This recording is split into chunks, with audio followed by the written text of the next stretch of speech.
warahmatullahi wabarakatuh. Dan salam sejahtera bagi kita semua. Hai teman-teman, yuk mari belajar biologi lagi. Kita melanjutkan pembahasan kita. Pada video sebelumnya kita sudah bahas kalau terjadi reproduksi vegetatif dan reproduksi generatif pada tumbuhan lumut. Nah, juga sudah dibahas bahwa lumut itu kan memiliki dua fase hidup. Nah, apa saja fase hidup dari lumut? Yuk kita bahas. Nah, fase lumut yang pertama yaitu fase gametofit atau fase pembentukan gamet.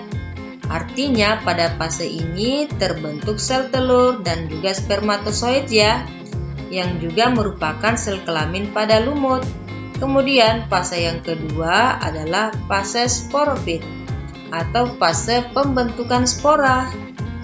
Ternyata fase gametofit ini nantinya akan membentuk fase sporofit. Kemudian fase sporofit akan membentuk fase gametofit. Artinya dalam satu siklus atau dalam siklus hidup lumut terjadi pergiliran atau pergantian antara kedua fase ini. Nah, pergiliran keturunan antara fase gametofit dan fase sporofit kita sebut sebagai metagenesis. Pada video ini kita akan belajar tentang metagenesis pada lumut ya teman-teman. Oke teman-teman, metagenesis saya jelaskan dari spora terlebih dahulu ya. Nah, diawali dari spora. Kalau pada gambar siklus ini yang mana ya? Nah, ini adalah siklus dari tumbuhan lumut. Nah, kira-kira kalau pada gambar yang mana ya teman-teman? Nah, kita tuliskan dengan nomor 1. Nah, berarti yang bintik-bintik kecil ini adalah gambar spora. Kita beri nomor 1 biar mudah dipahami atau dikenali ya teman-teman. Jadi titik-titik ini adalah spora. Kita beri nomor 1 ya. Spora ini bersifat haploid teman-teman. Kemudian spora akan membelah secara mitosis, membentuk protonema. Nah, untuk mudah mengingat protonema ini adalah mirip atau seperti kecambah teman-teman. Jadi spora akan berkecambah membentuk protonema dan melakukan pembelahannya adalah mitosis. Protonema ini sel-selnya pun sama seperti spora bersifat haploid. Tapi pada gambar siklus ini protonema yang mana ya teman-teman? Nah, coba perhatikan di sini. Ini adalah bagian dari protonema, kita beri nomor 2. Nah teman-teman, protonema juga akan membelah secara mitosis membentuk tumbuhan lumut. Jadi tumbuhan lumutnya yang mana ya pada gambar ini? Nah, kita tuliskan kembali. Tumbuhan lumut kita beri angka nomor 3. Jadi ini adalah tumbuhan lumutnya. Pada tumbuhan lumut pun bersifat haploid ya teman-teman. Kemudian tumbuhan lumut ini akan terus tumbuh dan berkembang sehingga menjadi lumut yang dewasa. Ternyata lumut yang dewasa itu bisa menghasilkan alat kelamin nih, berupa antheridium dan archegonium. Jadi tumbuhan lumut itu menghasilkan antheridium dan archegonium. Antheridium adalah alat kelamin yang merupakan alat kelamin jantan. Kemudian archegonium adalah alat kelamin betina. Nah, kalau di gambar yang mana ya teman-teman? Nah, sebelum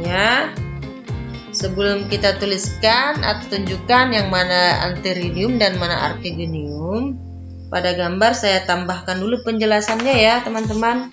Nah, coba perhatikan di sini, kalau simbolnya seperti ini adalah simbol betina. Sedangkan kalau gambarnya seperti ini, teman-teman bisa lihat di sini, ini adalah simbol dari jantan. Oke, berarti gambar antheridiumnya tadi sudah saya tuliskan dengan nomor 3 ya. Nomor 3 ini adalah tumbuhan lumutnya. Nah, ini adalah lumut yang membentuk antheridium. Nah, coba lihat, yang gambar ini adalah lumut yang membentuk antheridium. Kita kasih nomor 4. Yang sebelahnya ini adalah nomor 5, yaitu adalah archegonium. Jadi ini lumut yang membentuk antheridium dan ini lumut yang membentuk archegonium. Kita beri nomor 4 dan ini nomor 5. Ternyata antheridium itu alat kelamin jantan akan menghasilkan spermatozoid yang merupakan sel kelamin atau gamet. Kemudian archegonium itu menghasilkan sel telur. Jadi kalau di sini saya tuliskan spermatozoidnya nomor 6.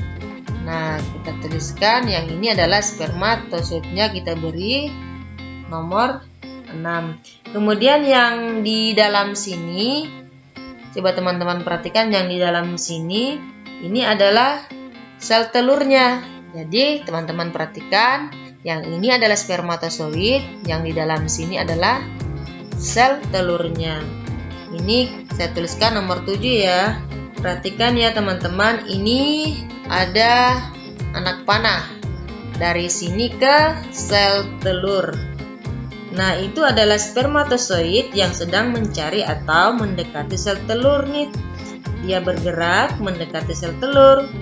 Kalau misalnya kita perhatikan, lumut itu kan suka sekali tumbuh di tempat yang lembab. Nah, kenapa ya teman-teman lumut itu suka tumbuh di tempat yang lembab? Karena di tempat yang lembab itu mengandung banyak air. Nah, kenapa?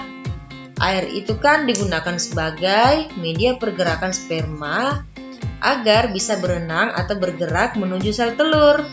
Nah, saat spermatozoid dan sel telur ini bertemu, disebut sebagai proses fertilisasi.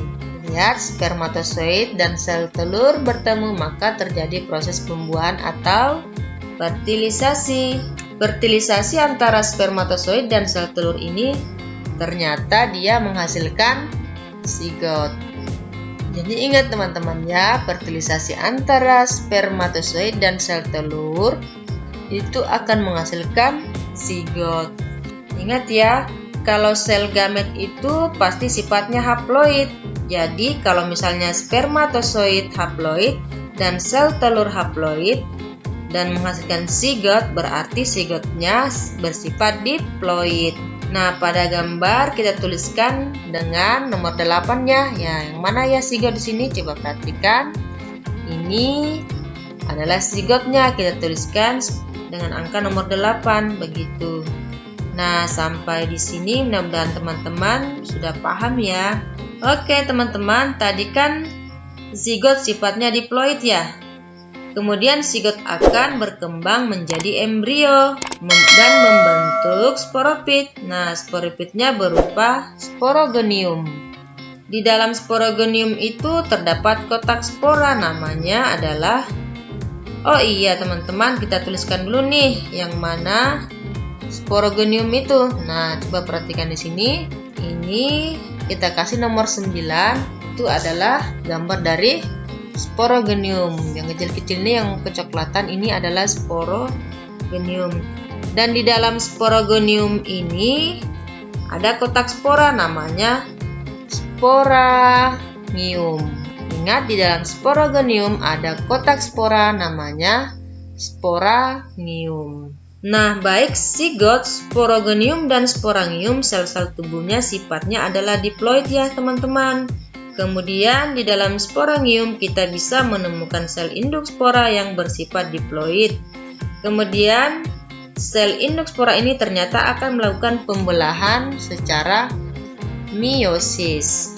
Pada pembelahan meiosis terjadi reduksi kromosom ya teman-teman, sehingga sel induk spora yang tadinya bersifat diploid sekarang dengan pembelahan meiosis bisa menghasilkan spora kembali yang sifatnya haploid. Nah, bagaimana? Apakah teman-teman sudah paham? Jadi, pada metagenesis lumut ini sebenarnya kalau kita perhatikan bisa menemukan dua reproduksi yang terjadi pada lumut.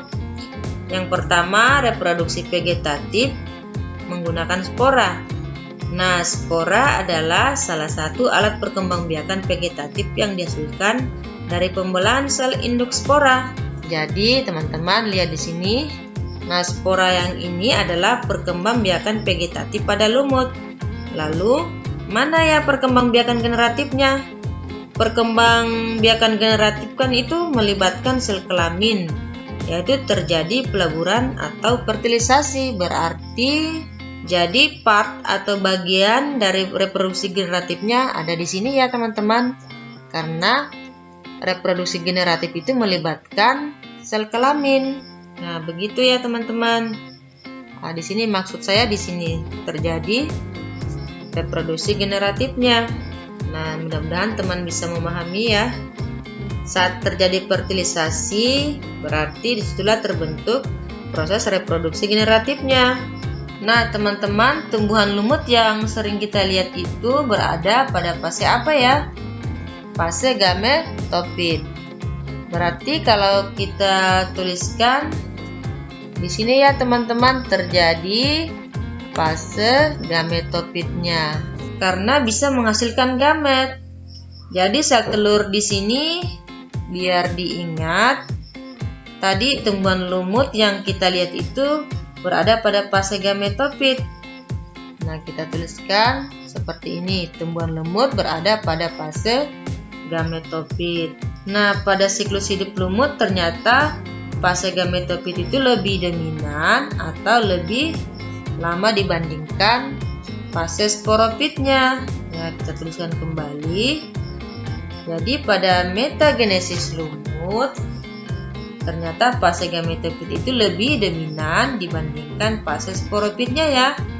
Dan ingat teman-teman, fase gametofit yaitu tumbuhan lumutnya bersifat haploid, sedangkan sporofitnya bersifat diploid.